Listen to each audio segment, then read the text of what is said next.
Prezados irmãos, queridos amigos, que a graça e a paz de nosso Deus reine no coração de vocês. É um enorme prazer estar com vocês mais uma vez, para juntos estudarmos a palavra de Deus, estudarmos estas novas lições que, por sinal, estão tendo temas maravilhosos. Já estudamos aí 2 lições, uma que vem falando da batalha, a outra que veio falando do nosso grande capitão e comandante. E hoje nós vamos adentrar a mais um estudo falando da importância de nós fazermos parte desse exército e também indicando as diversas funções e faculdades que cada soldado tem dentro do exército do Senhor. Mas antes de prosseguirmos aí com o nosso estudo, deixe-me dar os nossos recadinhos básicos. Coloque seu joinha aí nos nossos vídeos, por favor. É rápido e fácil, basta um clique. E desta maneira você também está nos ajudando. Compartilhe este vídeo com todos os seus contatos, seja pelo Facebook, WhatsApp ou qualquer outra mídia social que você esteja utilizando. Compartilhe. É importante que você compartilhe estes vídeos para que eles possam assim ser mais acessados, mais vistos, mais visualizados. E não deixe de se inscrever em nosso canal no YouTube e também não deixe de curtir a fanpage que nós temos ali no Facebook, ok? Então, esses recadinhos concernentes aí na área da internet. Mas, há um outro recadinho que nós sempre damos não deixe de utilizar as reflexões diárias que foram preparadas especialmente para vocês. Aí está em nossa lição, na página 133, 132, e você e sua família pode utilizar para os cultos da manhã e para os cultos da tarde, ok? Então é um material muito bom, um material que foi preparado especialmente para vocês, para todos nós, que nos ajuda e facilita a realização dos nossos cultos familiares, beleza? Muito bem. Vamos então passar a nossa lição de hoje. Como eu disse, nós vamos falar sobre o exército do Senhor. Como assim? Deus tem um exército? Tem um exército. E nós não estamos falando dos anjos celestiais, que também compõem um exército de Deus. Nós estamos falando de um outro exército. O sábio Salomão fala que a igreja ela é vista como um exército em marcha, poderosa a igreja, como se fosse um exército, né? É muito inspirador quando nós vemos nas datas comemorativas da pátria, assim, dia de independência e tal, o exército marchando com seus soldados, tudo enfileirado, realizando os movimentos de maneira sincronizada, né? Tudo aquilo dá a entender a ordem, a organização, a preparação para aquele evento. E não deve ser diferente também com a Igreja do Senhor, que é chamada de exército. A nossa nota de introdução, ela vem trazendo alguns aspectos importantes. Diz que nós somos soldados. Você e eu somos soldados. Nós já estudamos que a partir do momento que nós aceitamos a Jesus como nosso Salvador, nós ingressamos no exército de Cristo. Portanto, somos soldados de Cristo. E nós estudamos já que Cristo ele é o nosso capitão. Então, estamos no exército de um grande capitão. Estamos também no campo de batalha. E não é fácil. Tempos fáceis não esperam nós como soldados do exército de Cristo. Mas nós temos a bendita esperança e a bendita certeza de que Cristo, o nosso capitão, está nos dirigindo para a vitória. Ou seja, nós não estamos sendo dirigidos para a derrota, senão para a vitória, porque nós temos o nosso grande capitão. E ali nos diz ainda que nós devemos confiar em nosso comandante. Quando um soldado confia em seu comandante, implicitamente, quando um soldado deposita toda a sua confiança na direção do comandante do exército, com certeza este soldado também vai alcançar a vitória. Então nos pede a nota de introdução que tenhamos a atitude de plena confiança em nosso capitão, que é Cristo Jesus. Nesta batalha que nós estamos ou fazemos parte, nós devemos agir sempre conforme a ordem de nosso comandante. O texto diz que um exército deve obedecer às ordens. Quando as ordens são obedecidas, o exército ele sai vitorioso. Um exército em uma batalha, o comandante ele traça estratégias diversas para alcançar o objetivo. E quando as estratégias traçadas são seguidas detalhadamente, o resultado é a vitória. Da mesma maneira, no exército que nós fazemos parte. Logicamente que não se trata de uma guerra puramente física ou material. Trata-se também de uma guerra espiritual. E nós estamos aí em meio a esta guerra, em meio a esta grande batalha, e sendo guiados por nosso grande general, que é Cristo Jesus. Passando já às perguntas, nós vamos ver que é necessário esforço e também sofrimento por parte dos soldados, ou por parte daquele que se recruta para entrar ao exército de Cristo e para ser um bom soldado. Nós vamos destacar aqui algumas coisas. Primeiro, recruta é aquele que está recém-admitido. Então, quer dizer que há ainda um caminho a ser percorrido até que ele seja um bom soldado. A pergunta diz que o recruta que deseja ser um bom soldado, recruta recém-admitido até chegar a ser um bom soldado. O que é um bom soldado? É aquele que é de primeira classe, aquele que já é um soldado experimentado, aquele que já tem excelência naquilo que faz, que já conhece já alguns caminhos e estratégias da guerra. Portanto, somos recrutas, soldados ou bons soldados. Mas o que importa é que nós estamos todos dentro dessa guerra. E ali fala que se o recruta deseja ser um bom soldado, ele deve estar disposto a enfrentar algumas situações. O texto de 2 Timóteo fala que, como bons soldados, devemos sofrer as aflições. Um soldado, quando está em preparação para uma guerra, ele passa por diversas situações que simulam as dificuldades de uma batalha. Portanto, nós não passamos por essa simulação, senão já estamos diretamente na própria batalha. E como bons soldados, devemos saber enfrentar e sofrer as aflições que sobrevêm sobre nós. Porque isso faz parte da guerra. E espera-se de soldado justamente que ele saiba como enfrentar estas situações. Espera-se de um soldado que ele faça esse trabalho que é difícil. Espera-se de um soldado que ele saiba enfrentar qualquer tipo de sofrimento. Porque isso vai nos levar a um nível diferente. Vai nos deixar mais experimentado, vai nos deixar, assim, numa linguagem mais popular, mais cascudos, para poder enfrentar qualquer outro tipo de dificuldade que possa sobrevir. Portanto, nós, como bons soldados, devemos aprender a sofrer. Devemos aprender a suportar as aflições. Porque a luta é intensa. A batalha é uma batalha de perseverança, é uma batalha de resistência. Portanto, nós não podemos estar por aí resmungando, choramingando pelos cantos de cabeça baixa. Não é isso que se espera de um bom soldado. Logicamente que há momentos, situações em que nós realmente decaímos. Mas ainda esses momentos são momentos de aflições que nós devemos aprender a assimilar e a suportar. Exige-se isso do soldado.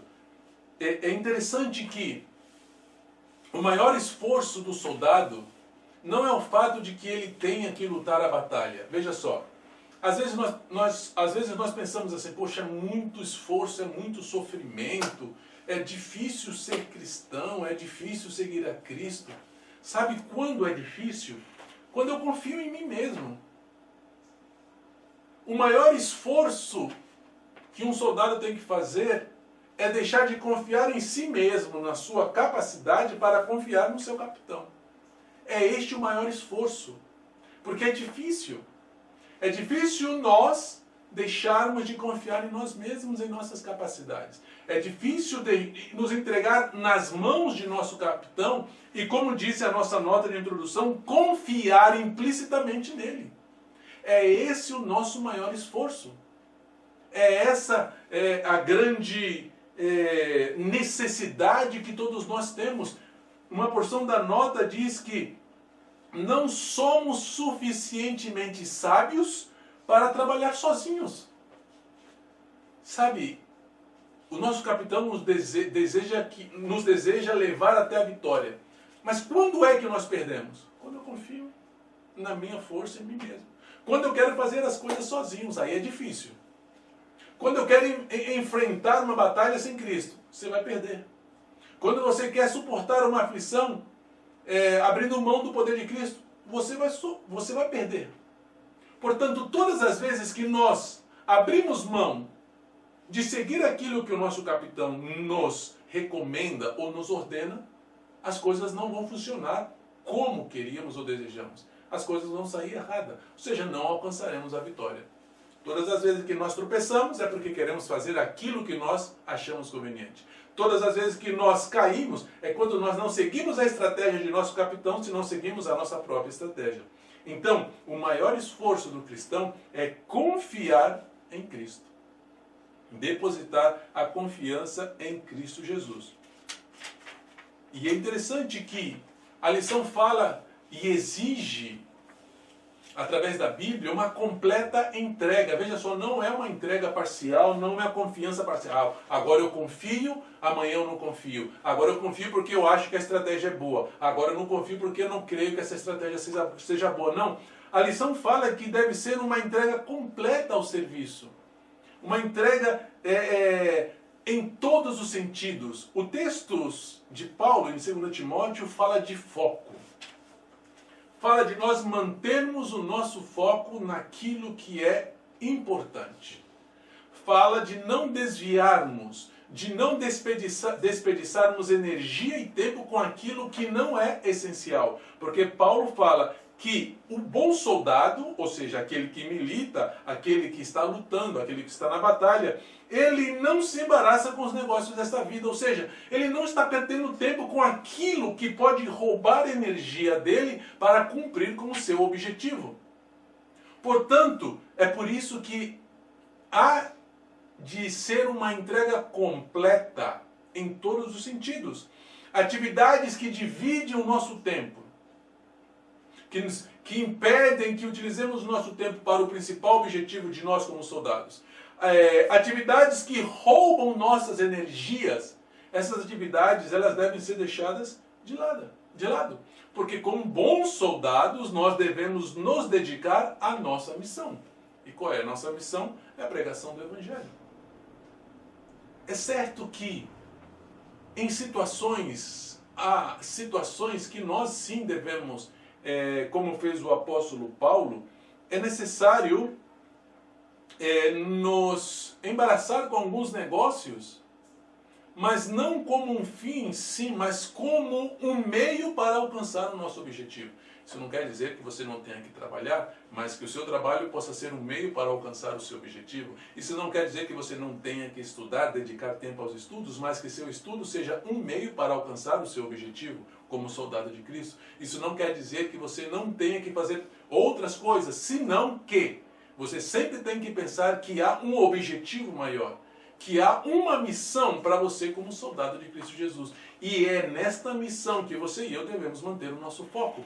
E a esta missão nós devemos nos entregar completamente.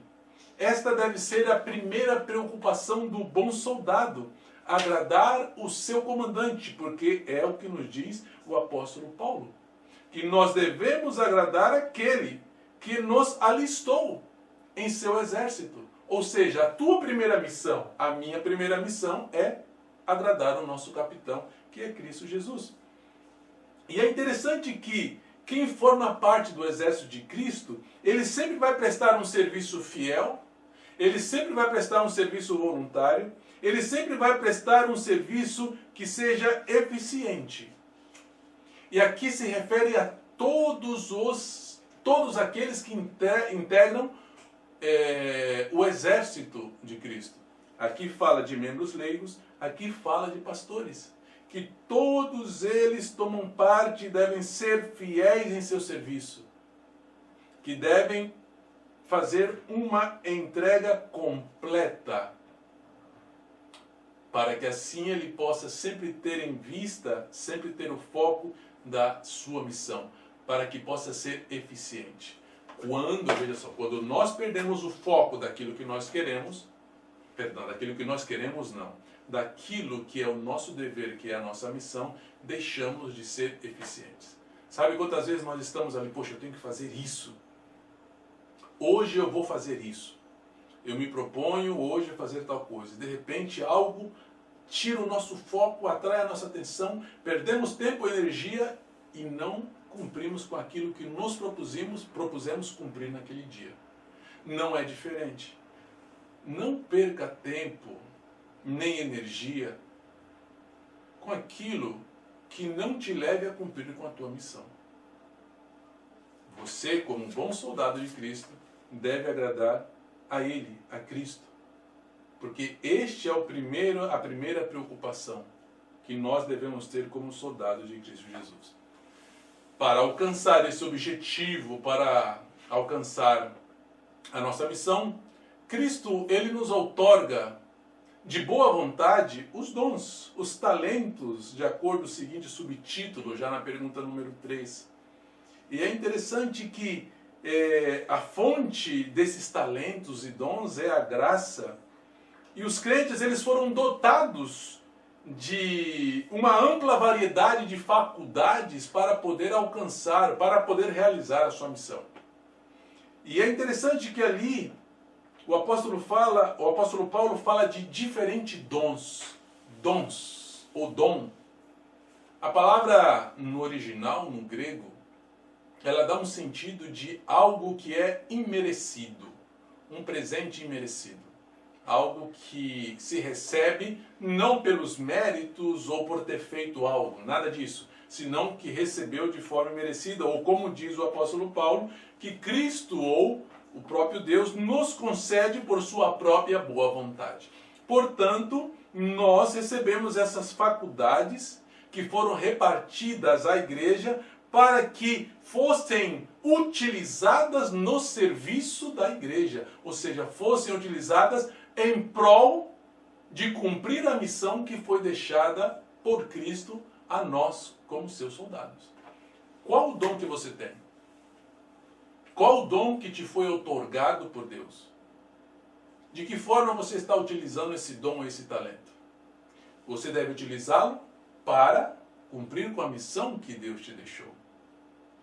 Aqui o apóstolo Paulo ele faz uma lista de alguns destes dons, e em Coríntios também nós encontramos de maneira mais ampla sobre estes dons, mas ele fala sobre profecia, ali fala sobre ministério, ali fala sobre ensinar, ali fala sobre exortar, ali fala sobre aqueles que sabem repartir, sobre aqueles que sabem presidir, aqueles que sabem exercer misericórdia, enfim, há uma variedade de dons dons e faculdades que foram outorgados à igreja por Cristo Jesus, para que pudéssemos utilizá-los para um único objetivo, que é cumprir com a missão que nos foi deixada. Então, qual é o seu dom? Eu sei que você tem. Todos nós temos. Ninguém pode dizer, eu não tenho, eu não sei. Não, isso não existe. Toda vez, ou quando você ingressa, você recebe. Esses são os meios que Deus nos dá para poder batalhar, sabe?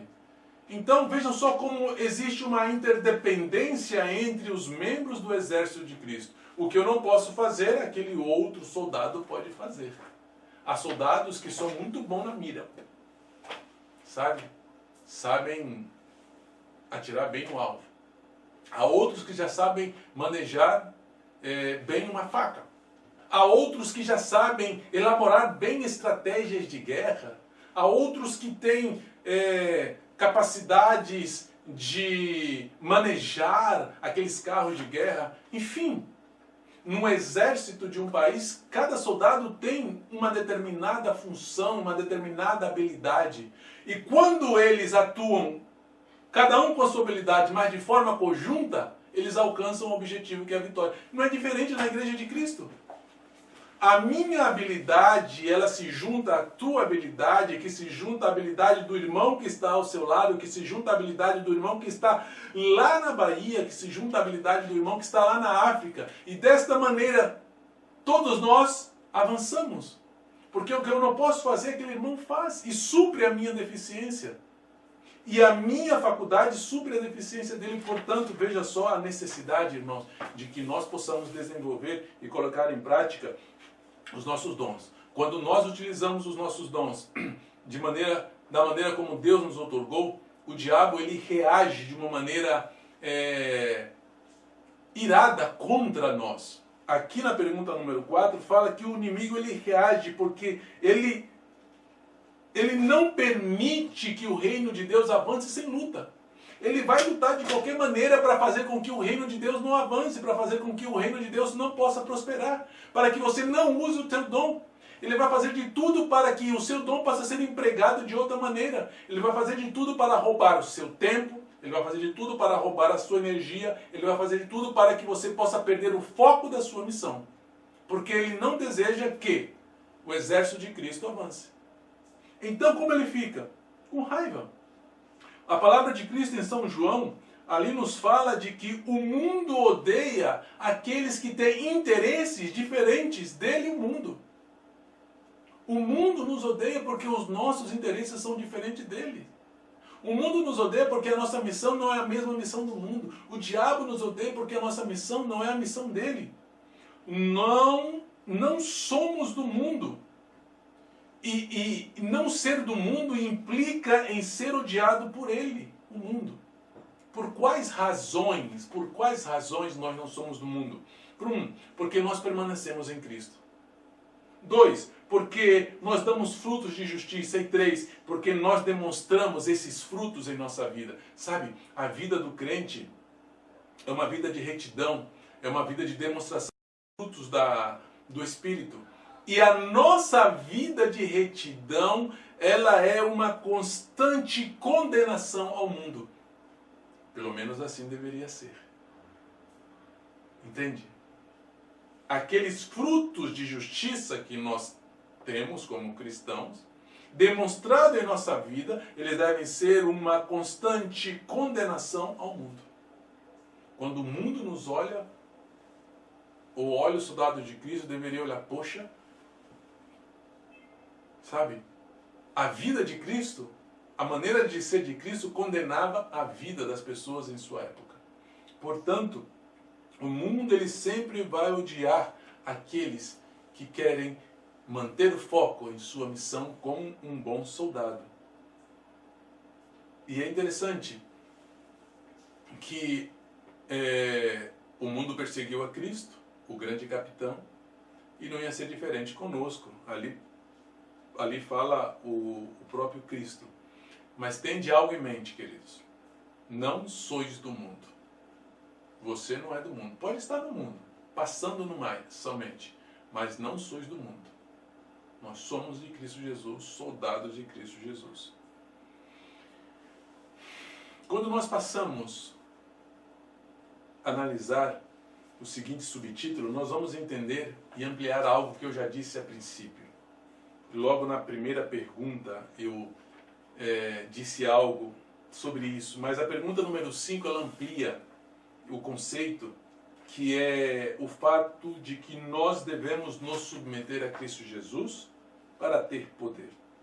Eu queria destacar apenas uma porção do texto de Filipenses 2,13. Ali nos diz que porque Deus é o que opera em vós tanto querer como o efetuar segundo a sua boa vontade. Eu quero destacar apenas a parte inicial. É Deus que opera. A expressão no original, ela dá um sentido de que é Deus quem produz. Sentido original dessa frase. É Deus quem produz. Produzir o quê? É Deus quem produz o poder em você. É Deus quem dá a energia para você. Mas para que poder e energia? Para lutar. Então veja só, que é Deus quem vai produzir em nós o poder, é Deus quem vai produzir em nós a energia para que nós possamos lutar. Paulo ele destaca aqui que o poder para que nós possamos lutar nessa batalha provém de Deus. Opa! Se provém de Deus quer dizer que não é meu poder. Ainda que você se apodere do poder de Deus, não é um poder ou energia que nasce em você. É por isso que Paulo diz, porque é Deus quem produz em você o poder e a energia que você precisa para lutar. Portanto, quando é que eu perco uma batalha? Quando é que eu tropeço e caio? Quando eu não utilizo ou não tenho o poder que provém de Deus. Como eu disse lá a princípio, quando você quer lutar essa batalha com o seu poder, você pode até querer, mas não vai conseguir. Porque você vai perder. Então, Paulo está dizendo assim, olha, você não tem por que se vangloriar. Você não tem por que se dizer, eu sou tal, porque eu venci, porque eu faço e desfaço e mando e desmando. Nada. Paulo está mostrando no contexto de Filipenses 2,13 que você é dependente de Deus. Que você depende de Deus. A força que você tem na batalha não é sua, é de Deus. A energia que você tem para essa batalha não é sua, é de Deus, pertence a Deus. Mas ali ele termina dizendo que ele dá segundo a sua boa vontade. Veja que interessante. Que Deus ele está disposto a te dar essa força, esse poder para que você possa lutar. Para que você possa realmente avançar. Nós somos capazes em Cristo. Você é capaz unicamente em Cristo. A fonte do seu poder é Cristo. Tudo o que precisa ser feito é possível unicamente mediante o poder que provém de Cristo Jesus. Mediante a força que vem de Cristo Jesus. Em Cristo nós encontramos fortaleza. Em Cristo nós encontramos o poder, a energia para quê? Para cumprir com o nosso dever como soldados, para resistir à tentação, para suportar as aflições, para ter a paciência quando houver sofrimento. A graça, ela é o que nós precisamos para crescer diariamente no serviço consagrado ao nosso Deus. Portanto, como é que nós queremos crescer? Como é que nós queremos resistir às tentações? Quantas vezes nós caímos nas tentações? E por que caímos nas tentações? É porque você quer resistir à tentação com o seu poder e você não vai conseguir. Mas quando você tem o poder de Cristo, você resiste à tentação. Como é que você quer ter paciência para suportar os sofrimentos? Com o seu próprio poder não há. Quando você quer suportar os sofrimentos com o seu próprio poder, você não tem paciência e você começa a resmungar, você começa a murmurar e a reclamar. Por quê? É com o seu poder e não com o poder de Cristo. Com o poder de Cristo você tem paciência para suportar o sofrimento. Com o poder de Cristo você tem a força para cumprir com o dever de bom soldado. A nota fala assim, lembre, portanto as palavras que ressoam desde o tempo dos profetas. Que palavras? Ali diz em Isaías, não temas, porque eu sou contigo, diz Cristo Jesus. Entenda. Entenda este conceito, entendamos esse conceito. Nós lutamos, vencemos, suportamos, resistimos, não por nosso próprio poder. Você se lembra que eu disse a princípio de qual é o nosso maior esforço? É deixar Cristo dirigir a nossa vida. É deixar Cristo ser o principal em nossa vida. Porque quando nós deixamos Cristo ser o principal em nossa vida, com Cristo no barco, tudo vai muito bem, vai muito bem, vai muito bem. Com Cristo no barco, tudo vai muito bem. E passa o temporal e tudo. Entende? Mas quando Cristo não é aquele que está no controle do timão de nossa vida, nada vai muito bem. Não temas porque eu sou contigo. É o que diz, é o que ressoa as palavras dos profetas de antigamente. Então, qual é a chave?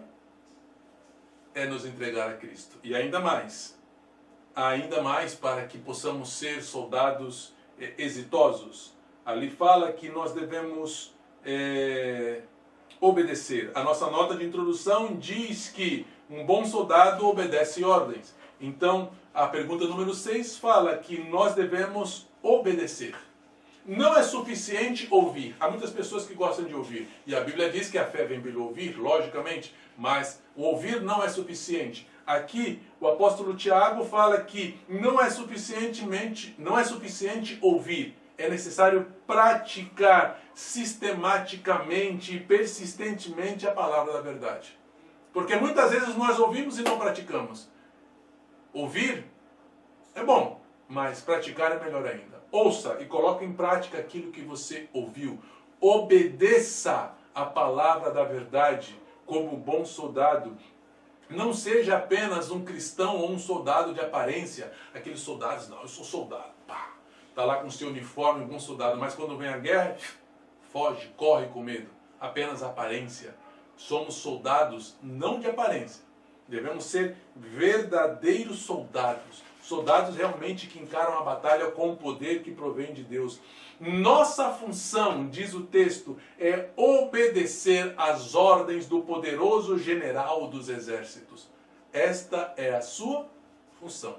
Obedecer às ordens de Cristo.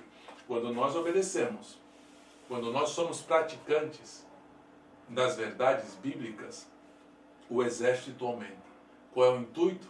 Aumentar o exército de Cristo. Na igreja apostólica, a igreja primitiva, o texto de Atos, Lucas escreveu assim, que em todos os dias acrescentava o Senhor à igreja aqueles que haviam de se salvar. A igreja crescia.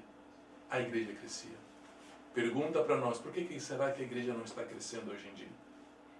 O texto de Atos fala que eles perseveravam na doutrina, eram obedientes, que eles estavam comungando juntos no partir do pão, perseveravam unânimes no templo, em oração, em cânticos, em fé, comiam juntos, partilhavam, tinham singeleza de coração, louvavam a Deus, estavam juntos sempre, sabe, se fortalecendo.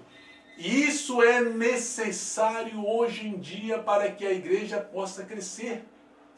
Tenhamos em consideração isso, que a igreja ela tem que crescer, mas para que a igreja possa crescer, eu tenho que estar em comunhão com Cristo e com os meus irmãos. Quando nós alcançarmos, e isso não é uma utopia, isso não é um sonho, isso é a palavra de Deus que se torna ou deve se tornar realidade. Os nossos velhos porta-estandartes, eles estão descansando. Aqueles que levaram a obra por muito tempo já estão com a idade avançada. Paulo chegou um tempo em que ele ficou com a idade avançada. Carregou por muito tempo o estandarte, a bandeira de Cristo. Mas chegou um momento que foi necessário passar a outros, como a Timóteo e Tito, jovens que assumiram agora o posto de Paulo. Hoje não é diferente. Jovens devem assumir o posto daqueles que por muitos anos carregaram a bandeira de Cristo Jesus. Mas não qualquer tipo de jovem. Não um jovem sem preparo. Ali fala que é necessário que os jovens sejam ou deem um corajoso testemunho da verdade. Que é necessário jovens que resistam à onda de mundanismo que se ergue aí neste mundo. É necessário jovens que ergam a voz de advertência contra o mal, contra o pecado.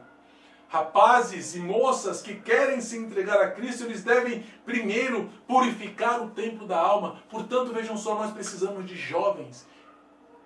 Sou jovem ainda, você é jovem também, todos nós somos jovens. Mas nós temos aí os nossos pastores que já estão com uma idade avançada. E estamos precisando de jovens que tenham o empenho e a vontade de fazer a obra de Cristo, já seja de forma como leigo ou como um oficial. Não importa, o importante é que, seja leigo ou seja oficial, a missão é a mesma, que é a pregação do Evangelho. E é isso que nós devemos fazer. Queridos amigos, queridos irmãos, somos soldados do exército de Cristo.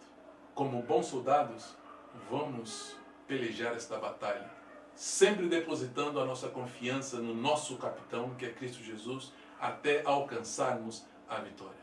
Que Deus possa te abençoar. É o meu desejo e oração em Cristo Jesus. Amém.